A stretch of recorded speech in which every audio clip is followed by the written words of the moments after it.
Well, I am happy to introduce our guest speaker for today. Jeff, thank you so much for coming from Richfield to join us. Jeff Anderson is a proud father of 8 and a lifelong creator at heart. His path has taken him from earning a degree in business administration with an emphasis in international business and Vietnamese to completing a master's in secondary education and serving as a school principal for over a decade. Those years taught him the value of service, learning, and community, lessons that guide him as a serial entrepreneur. When he's not working, you'll most likely find Jeff at the theater. Preparing for a new stage play is one of his favorite ways to spend time. And he's loved performing roles like Captain Slank in Peter and the Starcatcher, which I saw him in recently, and Dr. Einstein in Arsenic and Old Lace. You might even catch him in the New Testament videos from the Church of Jesus Christ of Latter-day Saints if you know where to look. And maybe we'll get a sneak peek today, Jeff? Probably not. Oh, okay. Anyway, so watch for that Easter egg when you go watch those videos. And while he does enjoy kite skating and paragliding, his true passion is bringing people's dreams to life. So please welcome Jeff Anderson.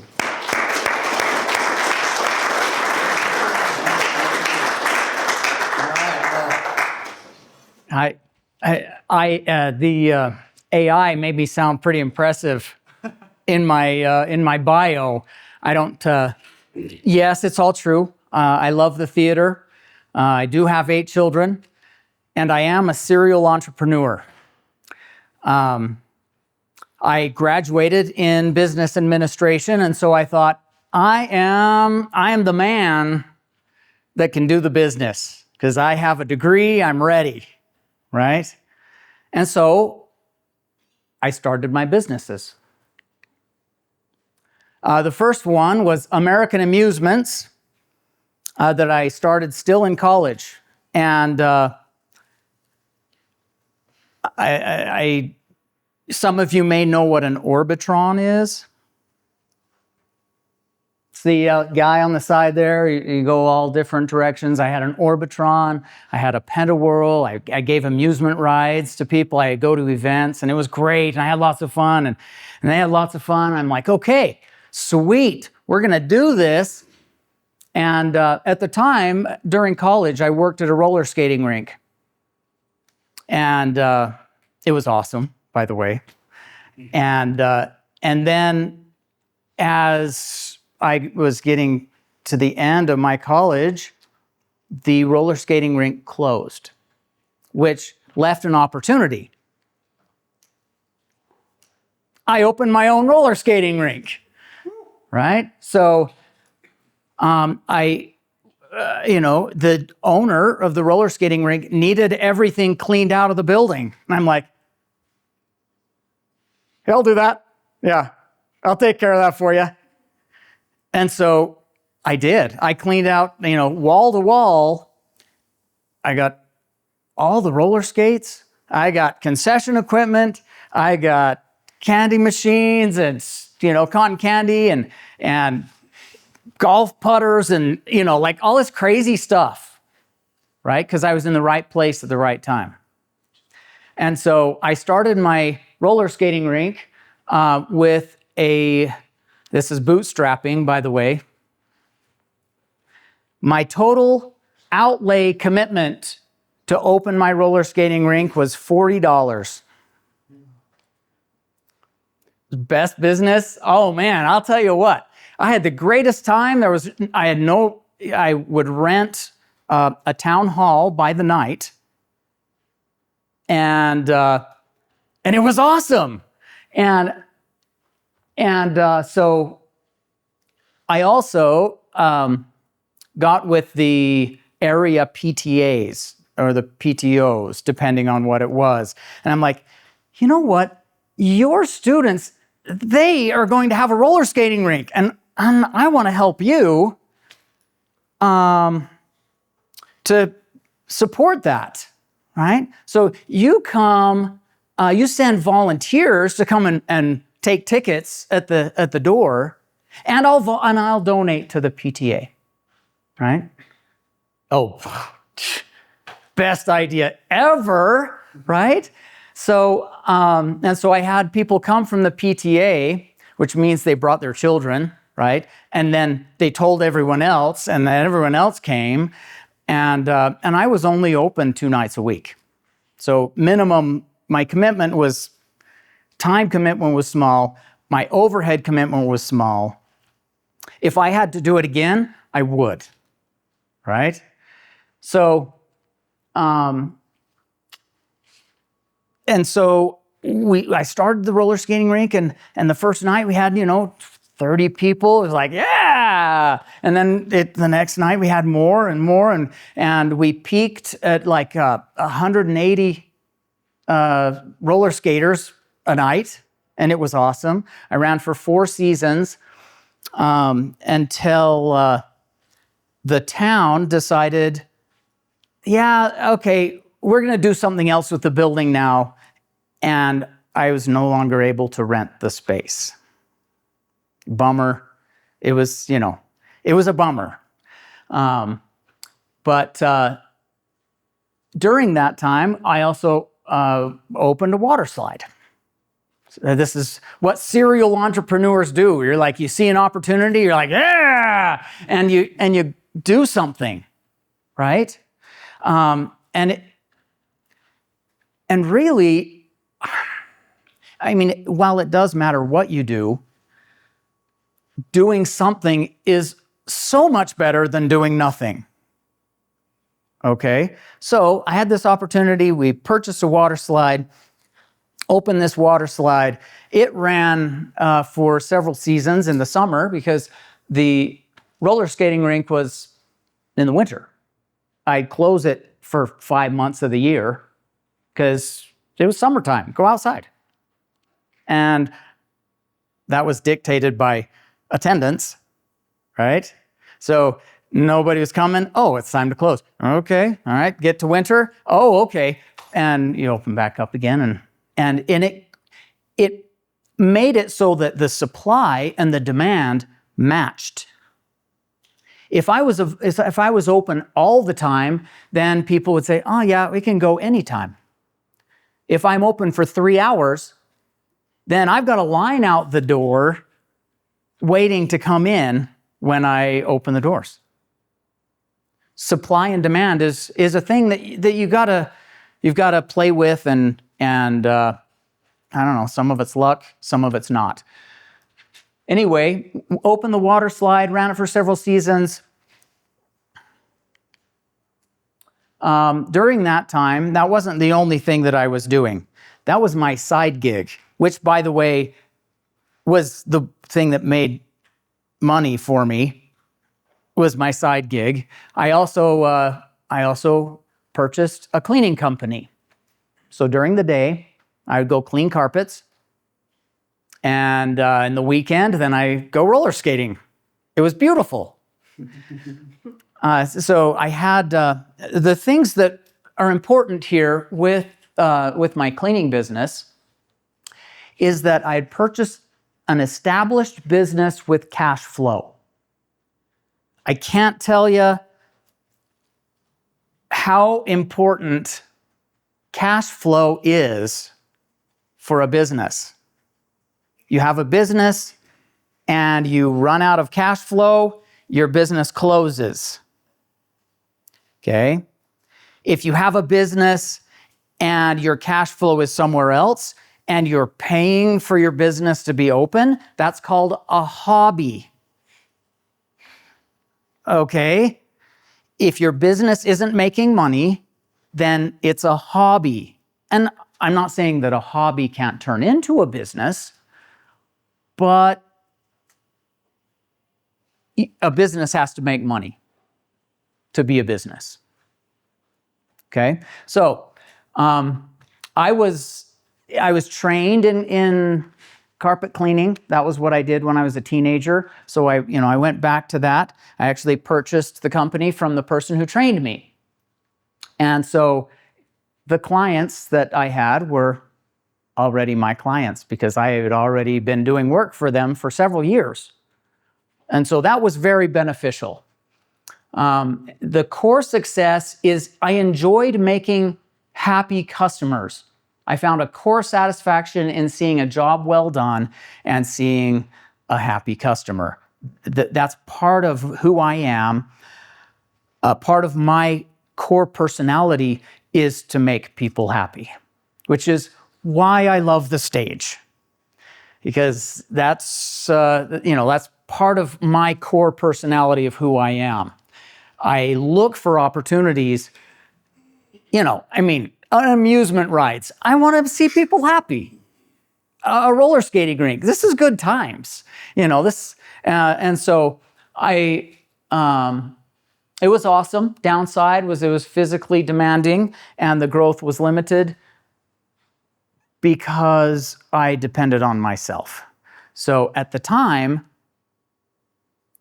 I couldn't see clearly how I could get past that. Employees are a necessary part of growth. And it's sometimes a very difficult part of growing is having employees that will do the job that you need them to do. And so I didn't see that at the time because I had other things on my mind. I wanted to have fun. 2001, April 5th, happy tax day, April 15th. Okay, so April 1st, the roller skating rink, the town we were renting the gymnasium from said, we don't want you to come rent next year. Within 3 years, the building had been condemned and they sold it for $1.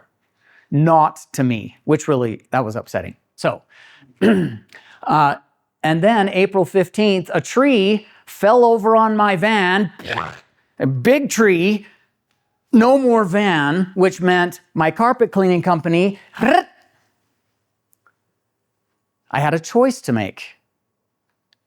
Am I going to reinvest and get a new van and a new carpet cleaning machine or not? End of April, the landowner, we were leasing the land for the water slide, died. His son said, I'm not going to lease the land to you. You can't open. Strike one, strike two, strike three is like, boom! It was painful. This is painful. And I thought, okay, these things, what if these things are under my control? They're not. I decided I looked for a little while for a new place to open the roller skating rink, and it was like, oh, I can't, it's not working. I looked, I couldn't open the water slide again. You can't move a water slide, right? And I was like, okay, all right. The tree fell on the van. I'm like, oh man, my 3 businesses gone. Looking back on it, I should have reinvested in my cash flow business and because I could have continued the cleaning business, and I should have done that looking back. However, I had other things on my mind. Yeah. These are called street feet. And while I was in college, my last semester in college, I woke up and I was like, what was that? And I drew this picture on my whiteboard, and I'm like, yeah. I mean, I was in the roller skating scene, right? I mean, that's what I did. And so I saw something like this in a dream before I graduated from college. I'm like, this is my world. Come and get me, world. And I went, so this was, now it's been 4 years since I graduated from college. I had built a prototype out of lawnmower wheels and ski boots, bootstrapping, right?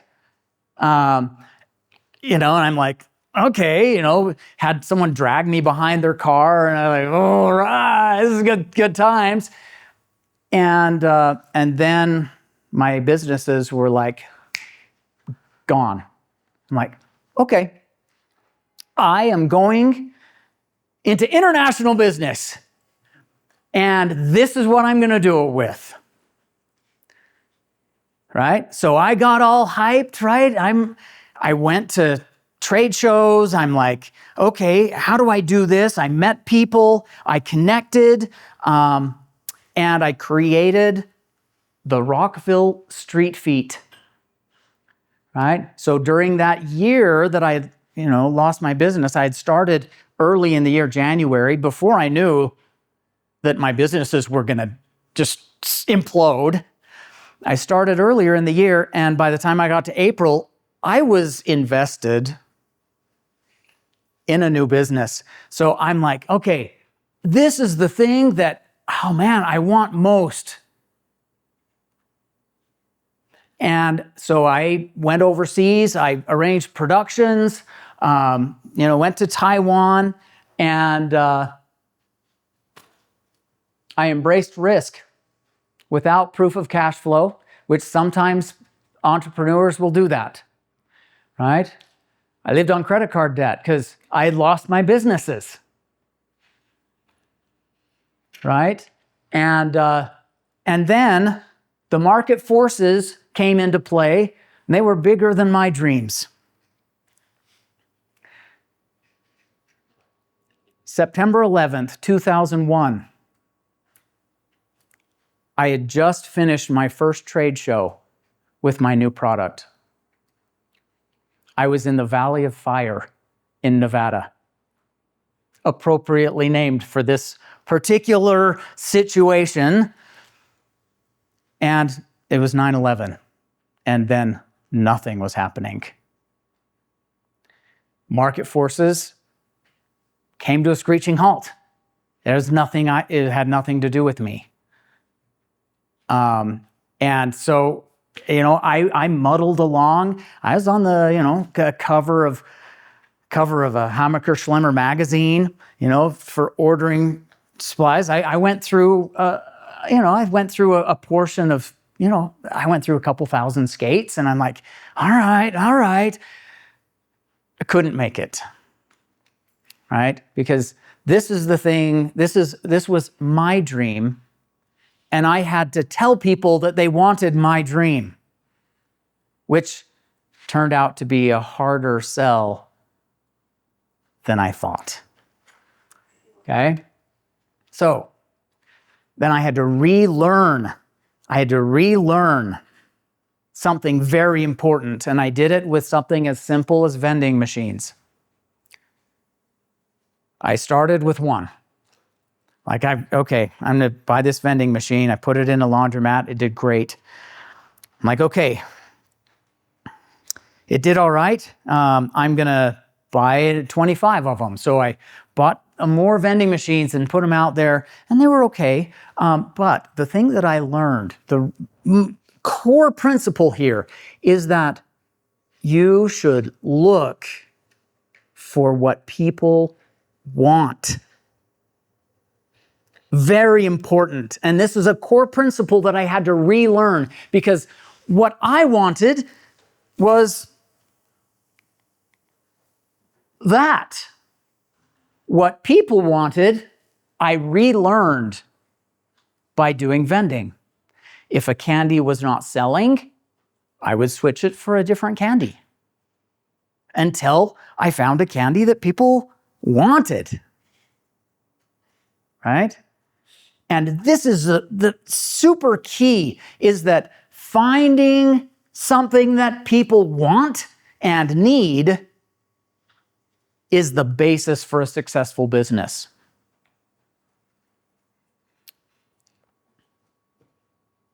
Should I say that 2 or 3 times?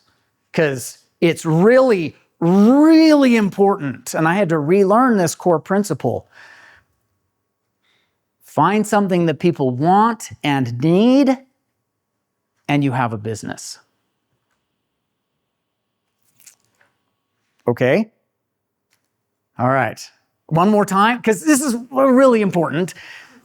Find something that people want and need, and you have a business. Okay? All right. So the other thing that I had to learn is be attentive to your business. You know, you've got to pay attention to what people want. You've got to take care of your customers. Okay, I have to give an idea here.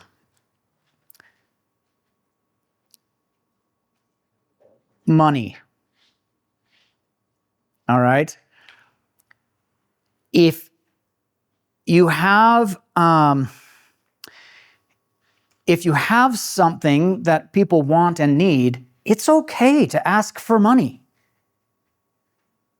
It's sometimes a hurdle. It was for me. It's sometimes a hurdle to say, I'm going to sell this for as small amount as I can.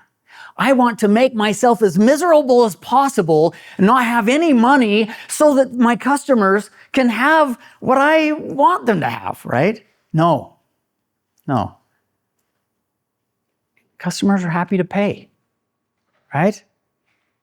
I can't figure out why Nike is able to sell their shirts for $50. I don't get it, right? It's okay to ask for money, right? In the book, Think and Grow Rich by Napoleon Hill, which if you have not read that book and you want to be an entrepreneur, that's what you should do next. It was foundational for my life and business, right? You have faith that something will happen, and you move toward that goal, believing that it will happen, and the world will enjoy if of course, you have to start somehow. And so you get the feel of the market and try some things. Better yet, do something that's already working. Let's see. Seems like people need a lot of custom apparel. Well, there's already someone in town that does that. There's already some... Wait a second. You mean there's a successful business that's doing something that you might want to do? Oh, yeah. Oh, and they employ like a dozen people. How do they even do that? No, they already have that market. Wait a second. They're a successful business. Do something that people are already doing and being successful. Right? So you find something that is, that's something that people are already doing, then being successful at it. Oh, there's already a trucking company. I don't want to do a trucking company. Someone already does a trucking. They're making money doing trucking. Oh, okay. All right. Well, let's try that. I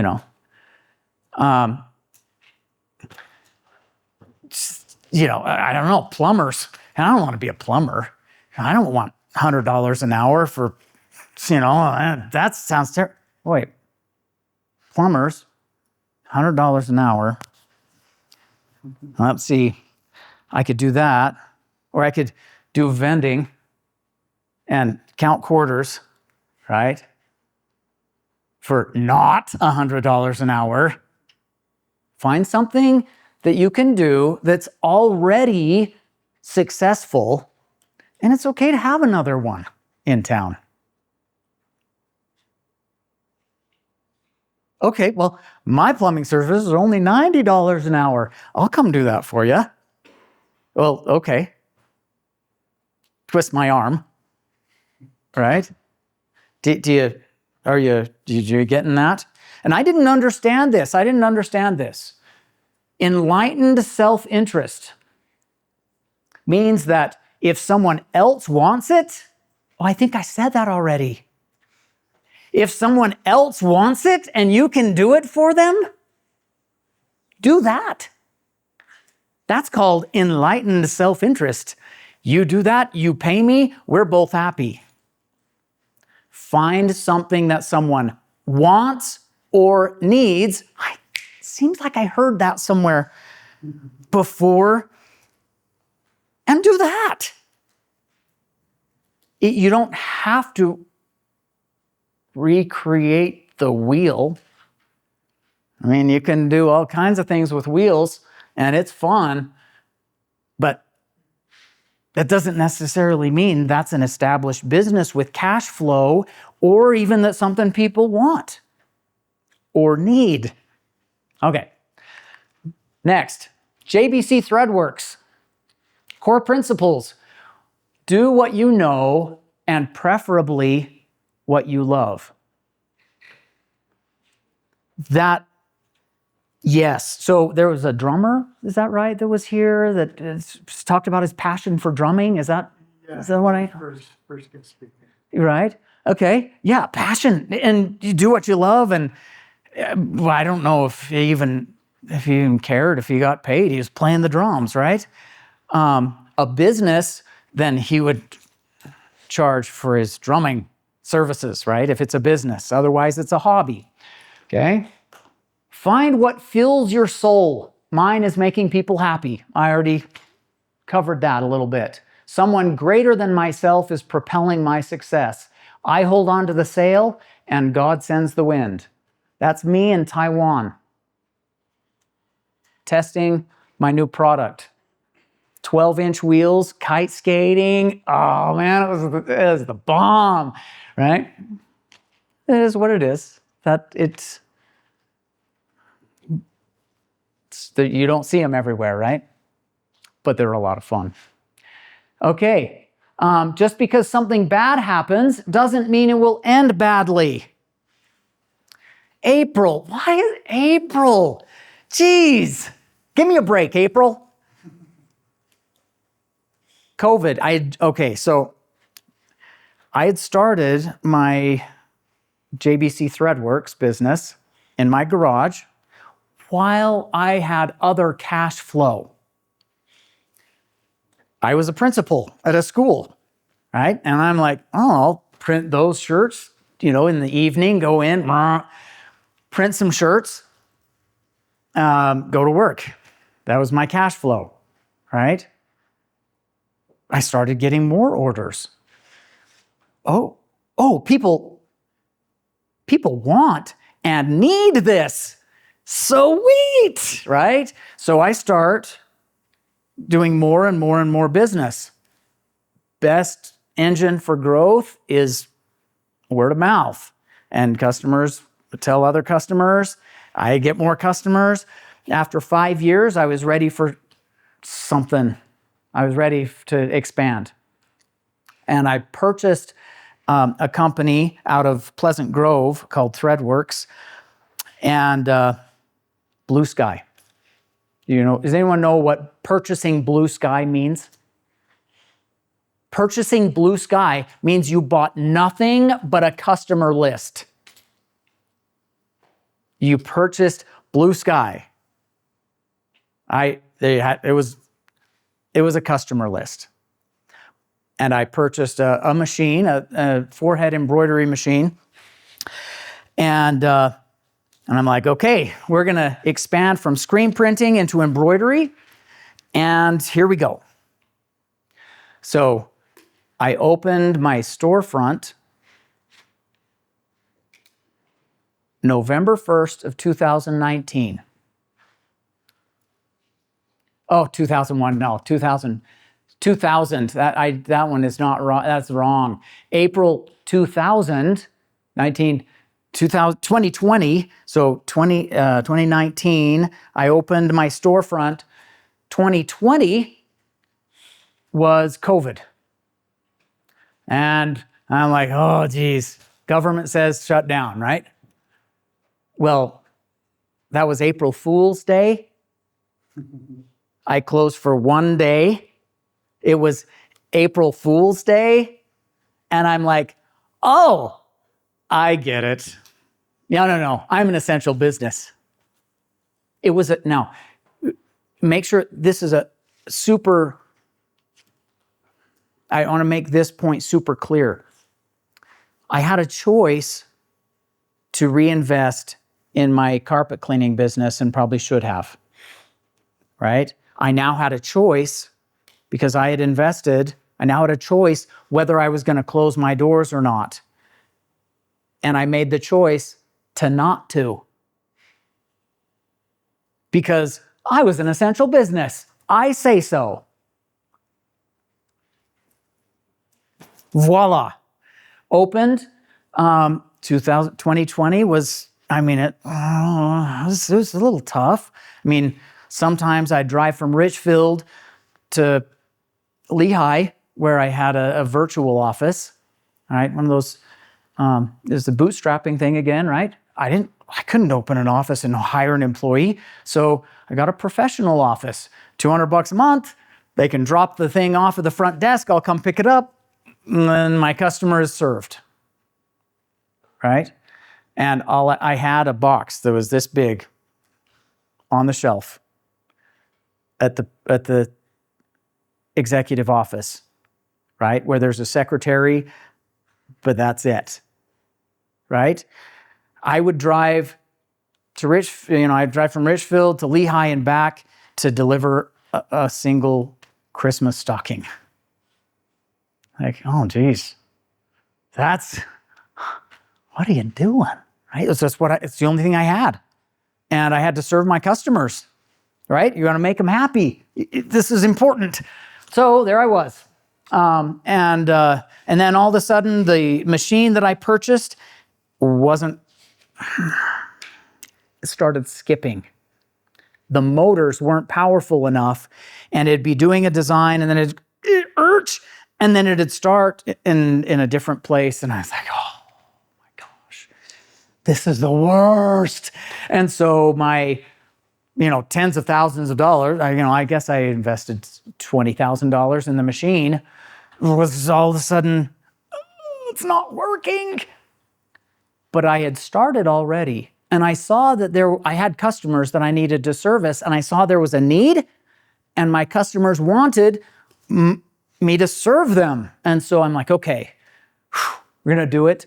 I bought an embroidery machine, a 6-head, brand new, straight off the boat, first of its model, because I didn't want something that was going to skip on me, right? So I'm like, okay.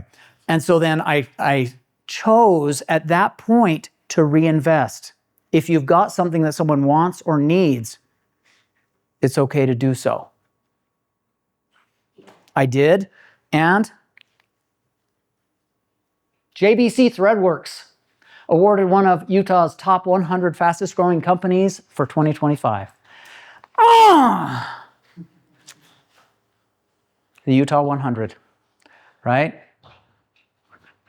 Yeah! So there's this is what my serial entrepreneurship led me to, is where I am now. So at that, I'm open for questions for just a little while. So it doesn't, yes. How would you start building your clientele? If you were something that already works, a small thing. Would you still have access to the same clientele? How do you build? How do you start new? Find someone who needs something and do it. That's how you start new. If you have an idea that this is the best idea ever and you haven't asked anyone, don't spend a dime until you've asked someone if they want or need it. You mentioned a book. Think and Grow Rich. Think and Grow Rich by Napoleon Hill. At the beginning, you mentioned not to be afraid to ask people for money. Could you repeat the point that you were making? Yes. Nike doesn't sell their shirts for $10. If you have a product, you don't go to the tire store, and maybe it's annoying that you don't go to the tire store and you're like, I need you to do some mechanic work. Okay, $125 an hour. Right? If you're on the receiving side of that, it's hard. But guess what? People need it. And there's a reason they're charging $125, because you can pay $125 if you have a car, apparently. I mean, I would argue that sometimes. I'm like, but then you learn how to change the brakes yourself. Right? Yeah, I mean, I'm not going to do it. I'm going to change the brakes. Oh, hey, my neighbor needs his brakes changed. Hey, I'll change those brakes for you. Yes, sir. Yes, sir.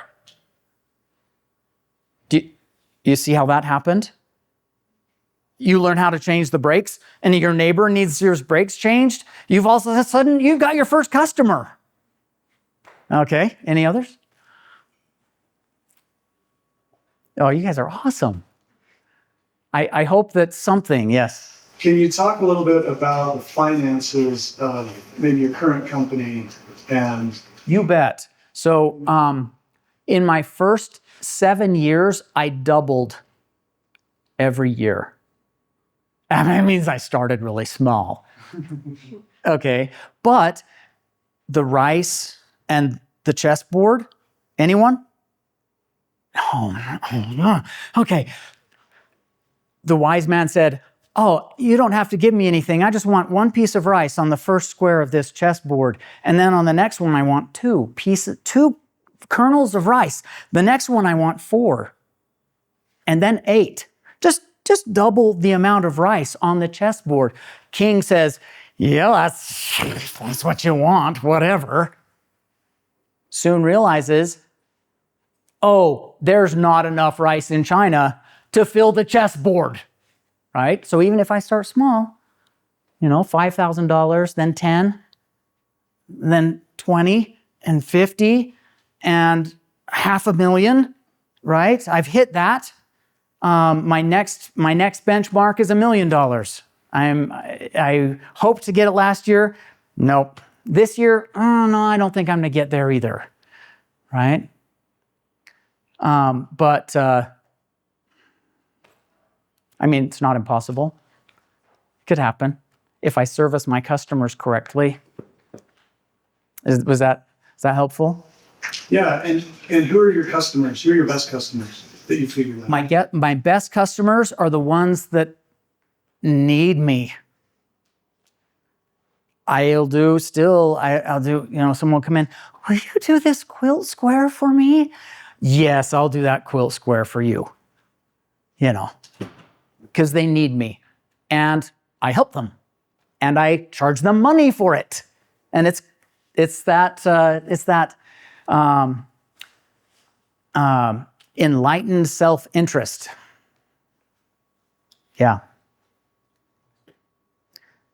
My most profitable customers, that's a different question, right? So I have customers that will spend $20,000 with me. I'm like, yeah. I have customers that'll spend 10.